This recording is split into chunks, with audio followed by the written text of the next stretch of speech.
अचानक ठरलेली ट्रिप, ते पण आपल्या आवडत्या व्यक्तींसोबत जॅकपॉट पेक्षा कमी नसतं.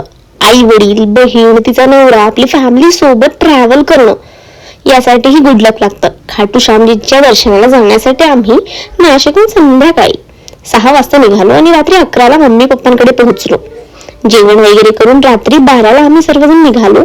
डे 1ची सुरुवात आम्ही उज्जैन महाकालेश्वराच्या दर्शनाने केली. उज्जैन महाकालेश्वर हे 12 ज्योतिर्लिंगांपैकी एक आहे. उज्जैन महाकालेश्वर मंदिराच्या प्रांगणातील ते आता बनवलेलं सुंदर असं रेखीव शिल्पकाम, शिल्पकारांनी लावलेल्या कल्पना आणि त्यांच्या कल्पनांनी साकारलेल्या सुंदर अशा आकर्षक मूर्त्या जणू शंकरजींचा पौराणिक इतिहास वर्णन करत होत्या. मग ते समुद्र मंथन असो व रावणाची भक्ती. रविवार असल्यामुळे खूप गर्दी होती, पण तरी महाकालेश्वरचं दर्शन झालं. दर्शन घेऊन बाहेर आल्यावर मंदिराच्या बाहेर तिथे एक घंटी म्हणजेच बेलनी बनवलेलं शिवलिंग येते. नक्की बघा. Thank you for watching my video.